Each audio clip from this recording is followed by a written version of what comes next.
Kanker payudara menempati urutan pertama terkait kanker terbanyak di Indonesia, serta menjadi salah satu penyumbang kematian pertama akibat kanker. Data di tahun 2020, jumlah kasus baru kanker payudara mencapai 68.858 kasus, atau 16,6% dari total 396.914 kasus baru kanker di Indonesia. Sementara itu, untuk jumlah kematiannya mencapai lebih dari 22.000 jiwa kasus. Sebenarnya, angka kasus ini bisa diperkecil jika kita bisa deteksi dini di tahap awal. Padahal, sekitar 43% kematian akibat kanker bisa dikalahkan manakala pasien rutin melakukan deteksi dini dan menghindari faktor risiko penyebab kanker. Banyak pasien datang berobat ketika kondisi sudah di tahap yang mengkhawatirkan. Nah, bagaimana sih cara kita mendeteksi kanker? Obrolan kali ini kita akan panjang lebar membahas mengenai kanker, terutama kanker payudara. Yuk disimak. Halo dokter. Halo, apa kabar dok? Sehat? Bu Ena, Ya, sehat alhamdulillah, dok. Semoga Bu Ena juga sehat selalu ya. Ya, amin. Makasih dok. Dok, sebelumnya terima kasih banyak nih dokter sudah meluangkan waktu ketemu untuk kita ngobrol-ngobrol tentang seputar kesehatan dok. Siap. Ya. Nah, dokter Zulkarnain ini kan dokter spesialis bedah, tapi khusus di onkologi ya dok ya, Iya. kanker ya dok ya. Subspesialis. Itu spesialisnya onkologi atau istilah awamnya tuh kanker ya dok. Iya. Nah dok, kalau orang dengar kata kanker itu kan kesannya momok banget ya dok ya. Iya. Kesannya kayak penyakit yang mengerikan gitu loh, ya kan dok. Nah mungkin dokter bisa jelaskan sedikit nih apa sih sebenarnya arti dari atau definisi dari kanker itu sendiri dok. Ya, terima kasih sebelumnya Bu Ena dan jajarannya dari Rumah Sakit Kim. Saya sudah diajak Iya. untuk Bincang-bincang ya dok ya. bincang-bincang Iya. tentang topik kesehatan yang kita nih bahas tentang kanker. Iya. Jadi memang salah satu persepsi atau image masyarakat begitu dengar kata kanker aja sudah ya sesuatu hal yang mungkin dianggap mengerikan, Iya, betul. bahkan ada yang memalukan, Iya. bahkan ngerasa saya nih dosa saya apa ya dok kalau sering ngeluh di kalau ketemu di lagi Praktek ya dok. di praktek atau lagi tanya jawab seperti itu kan, saya ini dosa apa ya dok kok sampai seperti ini kan. Nah, kadang-kadang pas kita gali ya mohon maaf lah, kadang-kadang pemahaman pasien-pasien kita dia ini lebih banyak dapat dari sumber yang sebenarnya tidak valid ya Bu Ena ya. Iya, iya, betul. Jadi kadang-kadang antara tumor dan kanker pun masyarakat pun banyak Belum yang masih belum paham. Iya.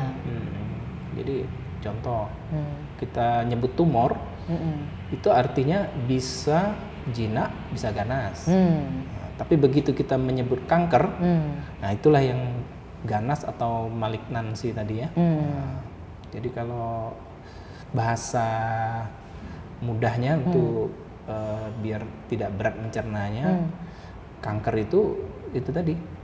Jadi perubahan dari sel-sel jaringan di tubuh kita yang tadinya normal menjadi tidak normal. Iya. Nah, yang tidak normal ini mempunyai efek yang tidak baik atau jelek atau buruk gitu kan.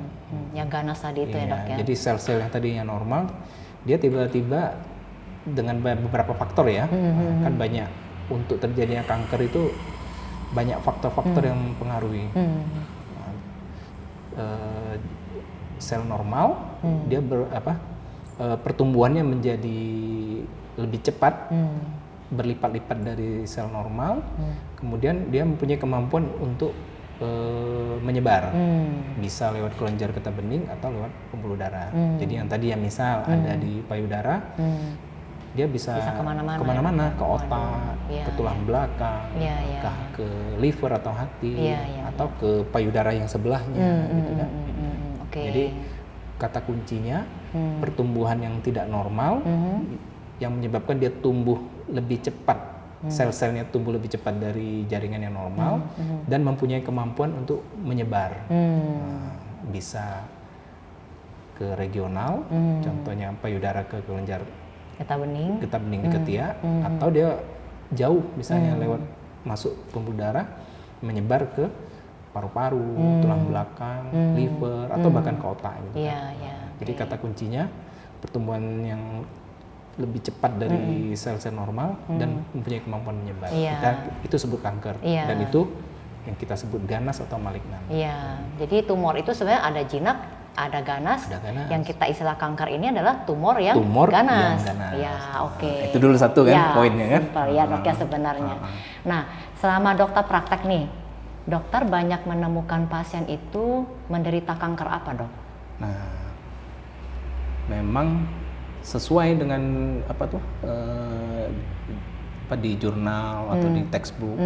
Itu memang kanker itu yang paling banyak saat ini payudara, kanker di payudara. Kanker itu bisa angkanya tuh dari keseluruhan kanker ya, keseluruhan kanker itu bisa sampai 33%.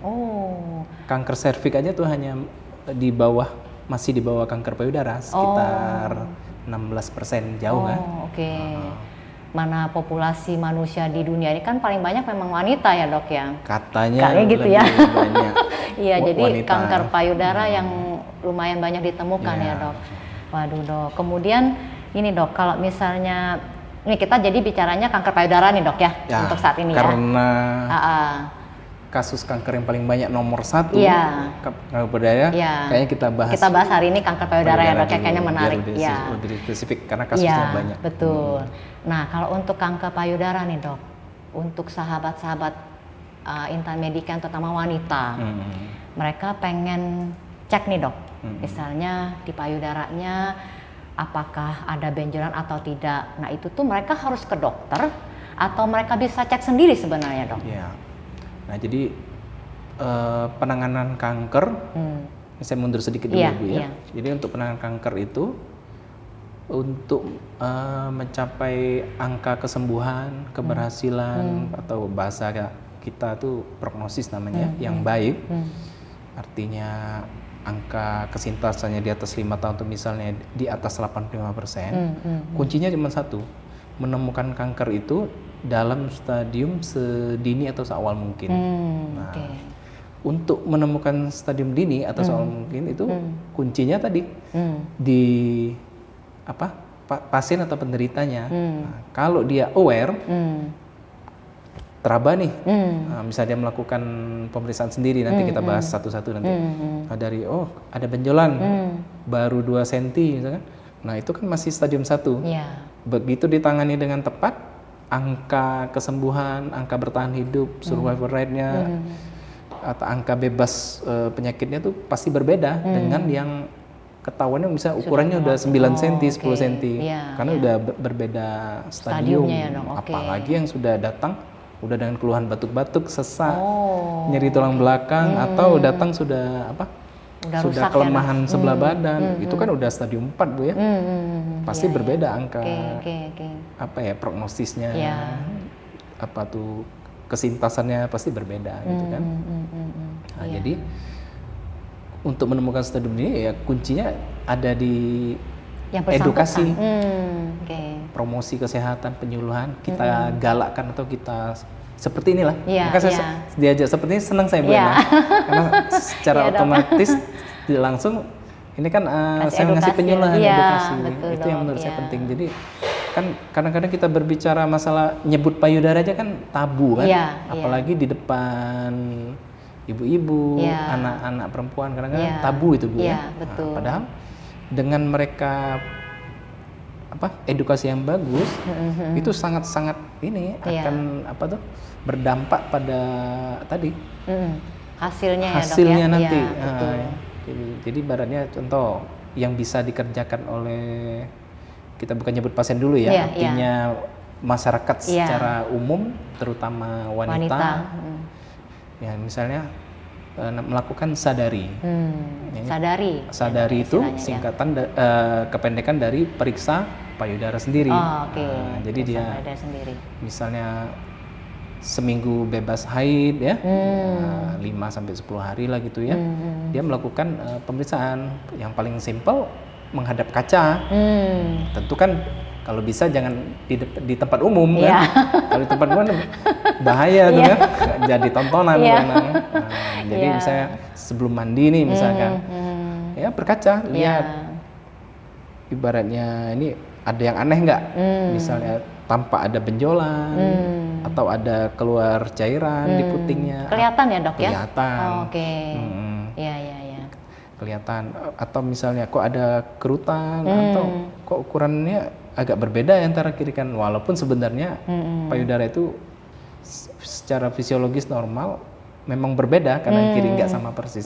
Tapi kalau kita aware kan, oh kok agak membesar ya sebelah ini ya, atau kok di putingnya kayak ada krusta-krusta atau koreng-koreng kan. Oh, oke. Iya. Nah, setelah berkaca nanti kan meraba, ada gerakan melingkar boleh, atau yang dari atas ke bawah atau bawah ke atas juga boleh, satu-satu gitu kan. Nah, kalau begitu teraba benjolan, lanjut. Namanya sadanis, periksa payudara oleh klinisi. Oh, oke. Nah, itu Baru ke dokter ya dok bukannya harus ke dokter bedah onkologi, enggak.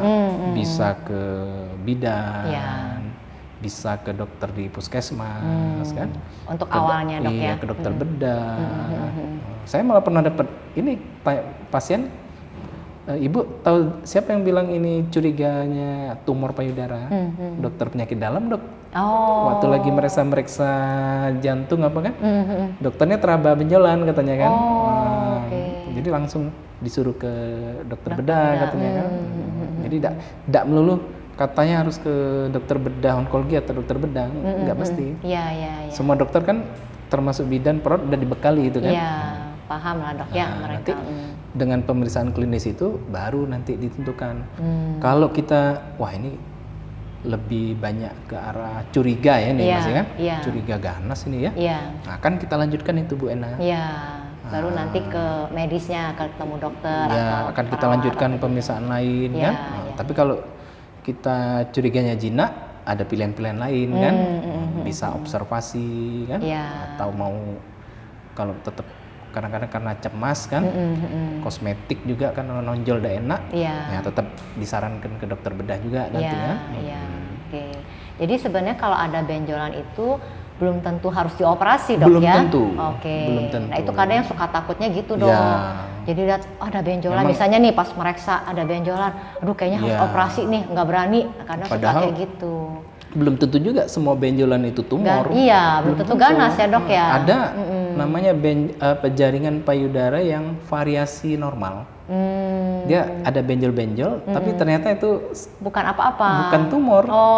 Itu memang variasi pertumbuhan jaringan payudara dalam. Nah, tinggal ke pasiennya kalau mengganggu misalnya kosmetik mau diperbaiki kan, kita perbaikin. Tapi kalau saya lebih menyarankan ya biarin aja lah. Biarin aja, betul. Nggak usah dikotak-katik ya. Nggak usah dikotak-katik. Iya, betul. Bahkan kadang-kadang ada yang jawaban saya, ya ini benjolan tapi variasi normal. Terus gimana dok menghilangkannya? Nanti begitu dia menikah, berkeluarga, menyusui anak, nanti akan hilang sendiri. Oh, oke. Jadi jangan berpikir, oh kalau dikirim ke dokter bedah akan langsung dioperasi. Belum tentu.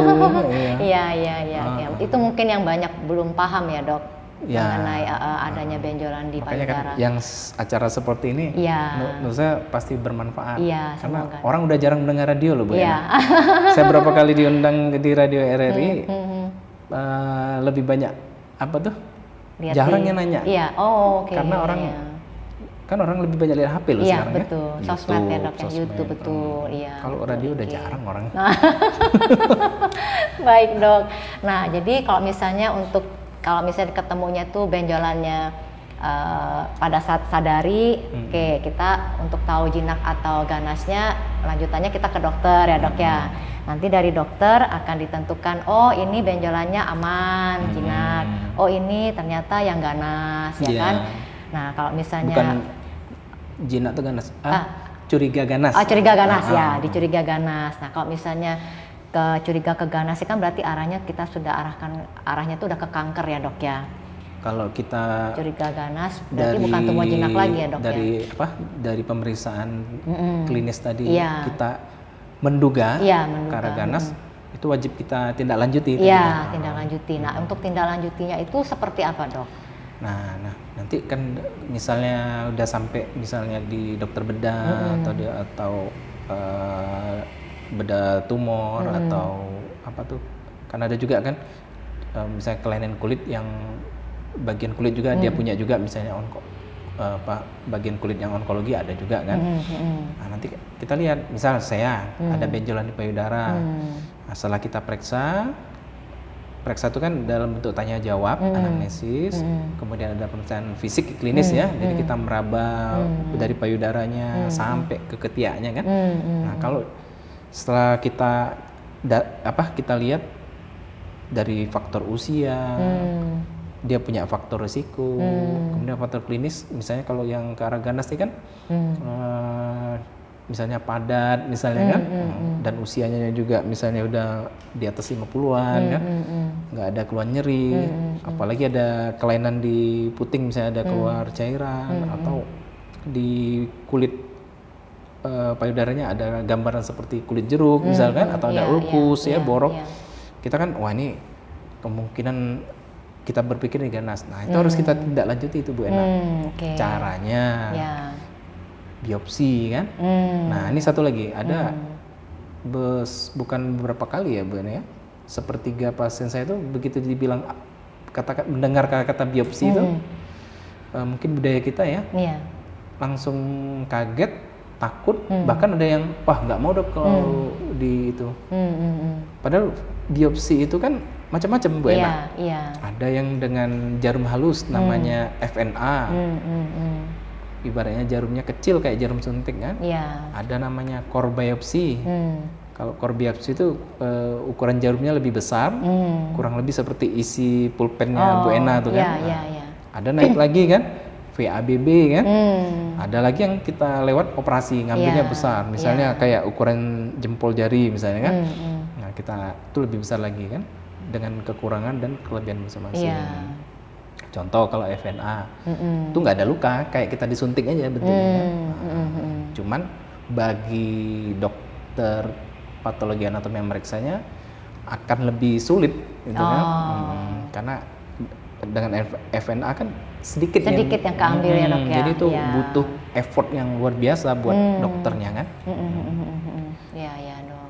Kurang lebih situ. Jadi jadi nggak selalu harus biopsi itu dengan operasi ya Dok ya, bisa dengan teknik jarum tadi itu ya Dok. Kan ada, saya nggak tahu ya, terutama masyarakat di Bangka ini begitu dengar kata-kata mau ditusuk istilah mereka, udah mikirnya takut udah aneh-aneh. Mereka alasannya takut menyebar segala macam. Padahal mitos ya Dok. Kalau tidak kita ambil biopsi, kita kehilangan data ini jinak apa ganas. Terus kita bisa menentukan namanya subtype. Kan kanker, ini kita ngomong kanker payudara kan? Payudara betul. Kan ada dibagi 4 grup besar, yang luminal A, luminal B, triple negatif atau yang HER2 ya. Nah itu dengan karakteristik masing-masing. Jadi nanti dari biopsi itu kita bisa tahu nih, oh karakter atau perangai perilaku kanker ini, contoh misal, oh ini luminal A. Kalau luminal A kan prognosisnya tuh bagus, sangat baik. Di antara 4 tipe itu paling bagus yang itu ya, luminal A. Dengan kita periksa PA itu kita bisa menentukan, oh ini perlu kemo atau enggak kan. Jadi tidak semua ini loh, semua pasien kanker payudara begitu operasi lanjut kemo, enggak. Nah itu juga yang suka bikin takut masyarakat tuh. Masyarakat kalau kanker kita kemo mati, udah gitu. Kata dengar kata mikirnya, kemo, wah ini matilah gitu kan. Padahal enggak seperti itu. Itu mungkin kejadian yang banyak yang meninggal karena memang stadiumnya udah berat. Udah stadium 4. Kalau udah stadium 4 kan udah ke liver, ke paru, otak. Ya di kemo meninggal kan memang ini artinya udah berat. Nah, beda kalau yang kita kemo yang masih stadium 1, 2, operasi kemo, belum tentu kemo ya, kadang-kadang hanya cukup makan obat yang 3-5 tahun, hormonal terapi kan. Ya, itu prognosisnya bagus istilahnya kan. Nah, hasilnya bagus cuman di image masyarakat, benar kata Bu Ena, begitu dengar kata kemo yang di otak mereka, wah ini Udah dianggapnya apa tuh kayak kiamat lah gitu. Iya. Apa tuh mati Iya. katanya kan, padahal enggak kan. Karena banyak dengar-dengar dari orang gitu loh dok, ya kan cerita-cerita begini jadi disamaratakan Iya. gitu. Padahal Jadi belum tentu dengan seperti itu. kita memeriksa biopsi, justru kita udah tahu nih Iya. sebelum operasi ini kita udah, Bu, ini nanti selesai operasi kemungkinan besar ibu nggak perlu kemoterapi istilahnya kan. Iya. Bahkan kalau masih stadium dini payudaranya masih bisa kita pertahankan. Nah itu dok, itu iya. kan. Jadi nggak harus, kalau kanker payudara udah pasti dibuang payudara, enggak ya dok ya. Nah, karena saya pernah ada 2 kasus lah ya, saya kan baru selesai Agustus ya. Saya ada gitu, yang keberatan justru malah suaminya. Oh. Dok, kalau keputusannya angkat tumor beserta payudara, saya menolak. Ya ampun. Walaupun istrinya setuju lah. Iya. Istrinya udahlah mas, misalnya saya rela, saya nggak rela katanya. Nah, jadi kalau misalnya waktu itu kita diagnosis masih stadium awal dan ada syarat-syarat ketentuan berlaku yang lain istilahnya kan, contoh dia harus mau disinar setelah operasi kan, kita ada opsi untuk nggak diangkat ya dok ya. Dia tetap punya payudara, Iya, hanya betul. misalnya sudah operasi, misalnya perlu kemo atau hormonoterapi, dia harus ditambah dengan radiasi di sinar kan.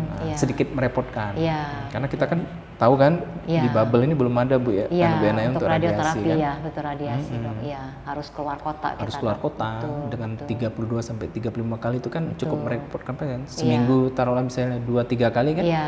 Artinya pasien harus stay di tempat dia, di kota radiasi tempat dia itu, radiasi, betul. meninggalkan keluarga, pekerjaan kan. Betul. Nah, itu banyak yang keberatan. Iya. Tapi padahal sebenarnya dok, kalau mereka pasien tersebut paham tahap-tahap itu tujuannya untuk kesembuhan, harusnya tuh mau ya dok ngejalaninnya ya. Tapi Makanya saya kadang berpikir acara-acara seperti ini mungkin ya boleh lah nonton TikTok Bu Ena ya. Tapi diselingi seperti ini kan, mungkin saya berpikir saya perlu ini ya, bergabung sama anak-anak muda, gimana cara membuat edukasi ini biar menarik gitu ya buat anak-anak muda kan. Biar pada aware ya dok ya. Saya punya, Jadi tidak telat. pengen gimana ya caranya anak-anak kita yang anak-anak SMA, ibu-ibu masih muda tuh, dia udah punya bekal seperti ini minimal kan. Betul. Oh kalau di benjolan apa? Setiap Tahapnya habis harus men, seperti apa? periksa, ada periksa. benjolan langsung ke klinisi ya. Iya, harus ngapain tuh tahu gitu dia dok harus ya. sudah, oh gini. Iya, Terus melawan hoax ini juga Iya. yang memang berat, karena jujur aja orang tuh lebih percaya katanya teman, katanya tetangga, betul. katanya orang tua, atau katanya saya baca di Google, padahal yang nulis kan belum tentu Dokter, orang berlatar betul, kesehatan loh itu. Betul dok, betul dok. Itu yang sering terjadi, kata Google. Iya, sering. Iya. Saya sering debat di pasien sering juga. Iya. Tapi dok, saya baca. Nanti dulu bacanya di mana? Gua coba saya tunjukin. Wah ini bukan dokter yang nulis, saya bilangnya nggak bisa, saya bilangnya. Betul, iya. Jadi sebenarnya intinya tuh dok, kalau terutama kanker payudara dok ya. Kalau misalnya kita fokus di ditemukan, payudara, fokusnya kanker payudara. Jadi kalau misalnya ketemu benjolan, terus oke lah mengarahnya dicurigai ganas dan itu masih stadium awal, itu sebenarnya bisa besar kemungkinan untuk bisa sembuh ya dok ya, dan treatmentnya pun lebih simple ya. Lebih simple. Nah kadang tadi balik yang dokter ngomong tuh, baru mau disuruh biopsi udah kabur dok. Pasiennya kan nggak tahu lagi apa ceritanya dok ya. Nggak datang lagi. Iya nggak datang lagi, dan rata-rata mereka larinya ke alternatif dok. Karena mereka berpikir alternatif itu gampang, aman. Nah kayaknya dokter banyak nih ketemu pasien-pasien yang berobat alternatif. Nah efeknya tuh apa sih dok ke mereka? Sebenarnya kalau mereka larinya ke alternatif bukan ke medis dok. Yang pertama, kanker itu kan dia nggak pernah tidur kan, jalan terus kan. Nah, artinya kalau dia misalnya kita sarankan misalkan, misal taruhlah biopsi atau udah biopsi, sarannya ini, wah ini harus tindakan karena stadium dini kita operasi dulu kan. Nah selesai operasi nanti lanjut yang lain sesuai hasil PA dan IHK kan. Nah banyak kan pasien ini alasannya mau diskusi keluarga biasanya, atau tiba-tiba menghilang, Iya. ibaratnya kita suruh ke lab untuk ambil biopsi nggak nyampe ke Iya, sana, kabur. ternyata kabur. Kan? Iya, kemana dok ya? Iya. Nah, tapi biasanya itu nanti cepat atau lambat dia akan datang lagi itu. Oh. Tapi sudah stadium 4, Udah kacau balau ya dok. datangnya tuh udah mohon maaf lah masuk UGD tengah malam karena perdarahan dari boroknya. Astaga. Karena perdarahan Iya. atau karena udah ada borok nyeri kan, atau karena datang udah sesak, atau paling sering tuh ini yang ganggu tuh kalau udah nyebar ke tulang belakang sakitnya tuh Bu Ena, mau makan obat morfin tuh nggak hilang Nggak hilang. mempan, astaga dok. Karena itu harus disinar kan baru Iya, berkurang, iya, bukan hilang iya, loh, iya, berkurang. berkurang. Nah kalau udah seperti itu biasanya baru mereka Cari dokter. tengah malam pun Iya. ke UGD, Iya. kita ditelepon, Iya. dok minta dioperasi. Iya. Justru yang seperti itu nggak kita operasi. Karena udah kacau itu ya dok Iya, ya. buka kalau Bu Ena kacau, kalau saya istilahnya udah stadium lanjut. Oke. Nah, Ya. Justru kalau dokternya ngomong wah ini operasi, nah itu biasanya masih stadium dini atau awal. Oh. Tapi kalau dokternya ngomong wah ini harus sinar dulu, radiasi maksudnya, atau oh ini harus kemo dulu. Oh itu sudah. Oh tuh ini harus di apa? Bukan operasi, tindakannya harus kemo. Nah, itu artinya itu udah stadium lanjut. Oh. Justru kalau stadium lanjut kita balik. Oh gitu Kemo ya dulu, dok ya. sinar dulu gitu kan. Baru. Iya iya iya. Nah itu tuh sebenarnya penyebabnya apa sih dok? Ya, oke. Kanker payudara itu? Apakah ada faktor makanan? Apakah ada faktor hormon atau faktor obat gitu? Ya. Jadi penyebab terjadinya kanker itu Bu Ena karena ada mutasi gen. Nah, mutasi gen ini penyebabnya macam-macam Bu Ena. Ada yang memang faktor keturunan. Oke. Nah, jadi misalnya dia tuh kalau dari neneknya, ibunya yang keturunan, dia mungkin 10% punya bakat ada terjadi mutasi genetik itu kan. Oke. Jadi satu faktor apa keturunan ya. Keturunan oke. Yang kedua ada faktor eksternal. Eksternal macam-macam. Radiasi, polusi misalkan. Iya. Makanan yang kita makan mengandung bahan kimia atau apa Pengawet. banyak gitu ya, dok, ya? oksidannya ibaratnya kan, pengawet macam-macam kan. Atau nah tapi untuk terjadi kanker itu dia nggak bisa apa tuh Secara satu cepat gitu, satu faktor. Oke oke. Ya. Jadi ibaratnya orang dia punya keturunan nih, kan cuma 10% tuh. Nah untuk dia keluar kankernya jadi kalau bahasa kita, dia butuh faktor yang lain. Jadi terjadi dia tumbuh atau keluar itu butuh apa? 2-3 faktor minimal baru dia jadi kanker. Nah, jadi belum tentu juga yang punya garis keturunan kanker akan terkena kanker, belum tentu. Iya, Ada pasien-pasien yang protes, dok, saya tidak ada keturunan, Ya. saya menjaga pola makan, Iya. kan? Sayur aja sama buah saya makan yang saya tanam sendiri, karena saya tidak mau ada pupuk-pupuk kimia atau anti apa tuh, Iya. anti semprotan Iya. untuk mematikan Iya, hama kan? betul. Saya rajin olahraga katanya kan, saya menyusui anak katanya, kok saya masih kena. Nah itulah Bu, jadi tidak semuanya tuh jelas penyebabnya kan. Nah itu kan hanya faktor risiko. Iya. Jadi ada yang kok saya masih kena tapi dok, ya itulah yang namanya tuh ketentuan dari Allah itu kan. Nah, tinggal kita menerimanya atau malah murka atau marah dengan Allah itu kan.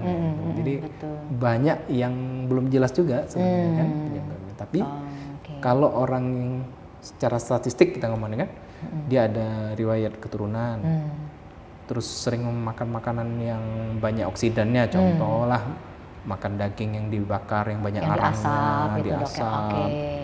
Ya, atau ya, ya. banyak yang mengandung pengawet gitu kan, kurang serat, ibaratnya males sayur buah, olahraga atau aktivitas fisik nggak pernah kan, ya Anda akan terkena faktor risikonya 3 kali lipat dari orang-orang yang normal, gitu kurang lebih seperti itu. Berarti memang hidup sehat itu penting ya dok, ya Penting. diimbangi ya dok ya. Karena signifikan lah gitu angkanya. Tapi ada juga yang saya bilang tadi kan, dia menjalaninya saya kok masih kena. Nah itulah bilang ketentuan ketentuan Tuhan. Ada hal-hal yang tidak bisa kita inilah. Iya, betul. Nah dok, kalau untuk wanita nih, ibu-ibu terutama, kan mereka misalnya nih mau membatasi punya anak, kadang kan konsumsi obat KB rutin, nah, itu kan hormon ya dok ya, atau misalnya pasang susuk itu ya dok ya, yang disuntik lah atau apa gitu. Nah itu tuh ada kecenderungan untuk membuat resiko ke arah kanker payudara nggak sih dok? Ya, tadi saya mau nyebut juga tadi. Cuman kadang-kadang ya itu karena kita nih program pemerintah juga. Ya saling menjaga juga kan kita nih kan. Nah, tapi intinya obat-obat KB yang hormonal, kan KB kan ada hormonal ada non hormonal. Oh oke dok. Nah, yang hormonal ini terutama pil KB ya merupakan salah satu faktor risiko. Nah, jadi disarankan kalau yang pakai KB pil lah misalnya ya jangan lebih dari 3 tahun lah. Karena kalau salah satu di teori itu kalau kita pakai pil KB yang hormonal di atas 10 tahun itu faktor risikonya akan meningkat. Jadi kalau saya sih menganjurkan sih pilihlah metode KB yang non hormonal. Kan ada IUD. Iya, pasang spiral ya dok ya. Kondom atau steril bisa. Kan steril bisa istri, bisa suami. Iya. Saya malah menyarankan bapak-bapaknya yang steril. Kenapa? Tindakannya dengan bius lokal maksimal 15 menit. Lebih simpel ya dok? Lebih simpel. Kalau ibu-ibu harus dibius. Bius total ya dok? Bius total. Dibuka perutnya kan. Atau dengan laparoskopi kan. Tapi artinya lebih kompleks kan kalau ibu. Kalau bapak-bapak sayatannya 1 cm, bius lokal, udah 15 menit. Udah bisa jalan-jalan ya. Oh gitu. Iya benar dok. KB itu sebenarnya bukan cuman pilihannya seperti tablet atau susuk atau suntik ya dok, yang non hormonal itu seperti spiral atau bagi suaminya pakai kondom atau tadi operasi langsung steril itu ya dok ya. Kalau metode yang coitus interruptus atau yang kalender ya itu udah semua orang bisa. Belum bisa semua kontrol itu. Kontrolnya itu kan agak berat itu ya. Betul dok. Jadi biar sahabat Intamedika yang para wanita yang menggunakan hormonal KB-nya ini biar aware lah dok ya. Oke pakai, tapi kalau bisa tidak maksimal 3 tahun gantilah. Ganti ya dok ya. Kasihan kalau nggak nanti efeknya. Iya, takutnya misal dia punya faktor risiko atau tinggal di lingkungan yang banyak radiasinya tinggi, tambah gaya hidupnya kurang aktif. Kan ibu-ibu kan jarang yang olahraga kan? Betul, karena udah sibuk dengan rumah tangga. Betul, iya dok. Dok, kalau untuk kanker payudara ini dia memilih usia nggak sih dok? Misalnya, yang muda nggak bakalan kena, ini kenanya tuh yang di tua-tua gitu. Kalau statistik sih kanker payudara ini banyak banyak di usia di atas 50 lah ya. Oh oke dok. Itu yang ibaratnya tuh 2/3-nya lah mungkin ya. Malah di usia di atas 50 ya dok ya? Makin usia kalau secara statistik ya. Iya. Antara usia 50-60 tuh kasusnya banyak di situ, 50-65 malah ya. Oh gitu. Kalau yang di bawah 35 tuh malah jarang, tapi ada Bu Ena. Ada. Saya dari Oktober sampai sekarang udah 2 ketemu. Usianya masih 26 tahun, 32 tahun. Ada. Tapi faktor risikonya memang ada. Ada faktor keturunan, tidak menyusui atau tadi belum menikah, ya. Kan itu faktor risiko juga ya. Iya, betul. Ada. Ada ya dok ya. Bahkan satu pasien saya umurnya 92 tahun. Saya vonis kanker payudara. Ya ampun. Kita yang bingung. Ini dioperasi, bukan saya yang bingung, dokter anestesinya. Serius dok mau dioperasi, dok 92 tahun.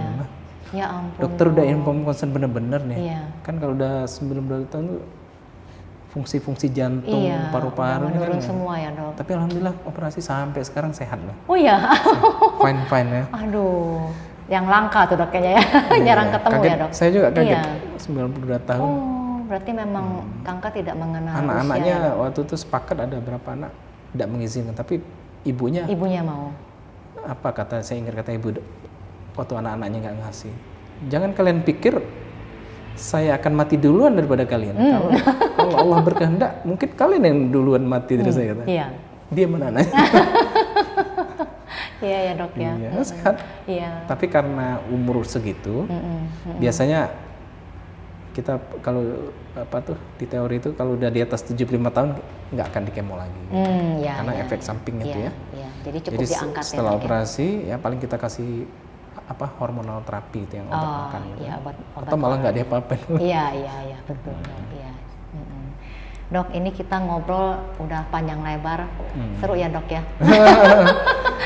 Kalau mudah-mudahan kanker tuh nggak habis-habisnya. Iya, bermanfaat. Saya jadi ingat acara prudensial, jadi melebar. Iya, dok. Sebelum kita tutup nih, dokter bisa kasih tips untuk pencegahan kanker payudara. Ada tipsnya nggak dok? Ya, pertama setiap wanita yang sudah memasuki masa haid itu harus kita edukasi. Jadi mulailah untuk belajar sadari tadi, memeriksa payudara sendiri. Kalau teraba benjolan, ya lanjut dengan sadanis, artinya periksa payudara oleh tenaga klinisi. Tidak mesti dokter bedah, ibu bidan boleh, kan? Istilahnya di puskesmas boleh, gitu kan. Tidak mesti dokter bedah, dokter penyakit dalam tuh dia bisa, istilahnya kan. Atau dokter anak kan, kalau masih remaja-remaja kan. Nah, jadi rajin-rajin mengerjakan sadari tadi, kemudian lifestyle-nya. Lifestyle itu contoh, biasakan memakan sayur dan buah kan. Kan ada proporsinya, tiap hari itu harus berapa serat yang masuk gitu kan. Tujuannya tadi dengan kita banyak makan serat buah, itu akan mengurangi estrogen di badan. Akan diserap, di usus itu akan diserap oleh serat-serat itu. Kan estrogen itu pupuknya kanker. Ya, Kemudian contoh makanan yang mengandung arang lah, yang dibakar, diasap, ya sate-sate gitu ya. 2 minggu sekali lah makanya kan. Boleh, tapi jarang-jarang dok ya. Jangan seminggu bisa 5 kali makannya, jangan. Gitu kan? Tiap hari itu deh. Atau makan yang banyak pengawet kan. Saya ingat kata guru-guru saya, pas lagi istirahat operasi kita makan mie, ditepuk. Jul, tahu yang kamu makan itu bakal karsinogen katanya. Tahu dok. Ya ingat ya, 2 minggu lagi baru makan lagi. Memang berat gitu ya. Karena di iklan-iklan TV kan masif gitu kan. Iya betul. Enak soalnya dok. Enak. Apalagi anak bu. Iya betul. Iya. Nah itu. Jadi makanan, pola hidup, aktivitas fisik. Jadi diusahakan minimal setiap hari itu 20 menit sampai setengah jam lah. Tidak mesti olahraga nge-gym enggak bu. Jalan aja bu, udah cukup. Atau kalau tidak mau pergi ke kantor, naik sepeda, nanti sampai kantor baru mandi, itu udah cukup kan? Betul. Nah, ya terus kalau kita punya faktor resiko keturunan nih misalnya, nah begitu masuk umur 35 tahun, kita minimal setahun sekali atau selambat-lambatnya 2 tahun sekali evaluasi bu. Evaluasi kan dalam bentuk mamografi, MRI, atau tadi USG, apa yang ada lah gitu kan. Setelah dilakukan pemeriksaan klinis oleh dokternya. Atau kalau ada yang keren sekarang ada namanya konseling genetik namanya kan. Cuman itu kan nggak semua ada tuh ya, dan biayanya pun agak mahal gitu kan. Kemudian usahakan, nah, yang saya bilang di awal tadi, kalau hamil punya anak minimal 6 bulan disusuin minimal. Karena itu ada data statistik penelitian yang tidak menyusuinya kurang dari 6 bulan, angka kena kanker payudara lebih tinggi daripada yang menyusui di atas 6 bulan. Kemudian usahakan menikah juga, mempunyai anak sebelum 35 tahun. Nah, jadi yang jomblo-jomblo ya kita bantu gitu kan. Iya dok. Betul ya. Oke dok. Apalagi ya. Hindari radiasi. Misalnya kalau rumah kita deket-deket dengan apa itu dok namanya? yang apa, yang tiang listrik yang besar-besar itu dok? Iya, kan sumber radiasi kan banyak kan? Iya. Nah, ya sebisa mungkin jangan tinggal di daerah misalnya apa tempat pembuatan timahnya Pak? Oh, smelter dok. Nah, smelter. Ya, di Bangka banyak nih dok smelter. Banyak kan? Iya. Nah, minimal kasih Pemukimannya jarak lah jangan- 2 kilo dari itu kan. Oke, iya, iya, iya. Atau polusi kita pakai masker ibarat kan? Ya, betul. Polusi antioksidan. Misalnya kita- radikal bebas. Kalau ya, dok, di ya? Bangka mungkin tidak terlalu ya, Bu. Iya. Kalau di Jakarta tuh kita misalnya lagi di lampu merah, turun aja kaca ya, langsung kan? Iya. Nah, itu di asap kendaraan tuh Iya. ada tuh namanya saya lupa, benzil piren apa gitu. Itu kan Iya. karsinogen itu kan. Oh. Akan menjadi kanker juga. Iya, iya, iya. Jadi ibarat kita udah punya bawaan ya, ditambah foto-foto lain kan. Saya bilang tadi 3 faktor jadi dia. Iya. Nah, tapi bukan langsung jadi ya Bu, ada Iya. proses. Ada paling- waktunya ya dok ya. Iya, Betul. 10 tahun, Iya. 20 tahun proses. Makanya kanker itu banyak di usia tua. Sebenarnya itu udah ada, Mayoritas. tapi butuh waktu Butuh untuk dia waktu munculnya dia dok ya. Itu yang ngerinya dok. Iya. Iya, gitu ya. betul. Kadang-kadang saya bilang tadi munculnya di umur 92 tahun Iya, ada berarti juga. iya ya. betul. Berarti udah munculnya tuh mungkin sebelum itu ya dok ya. Tapi tidak menutup kemungkinan yang masih muda-muda pun banyak. Iya. Gitu kan ada gitu Iya, ya.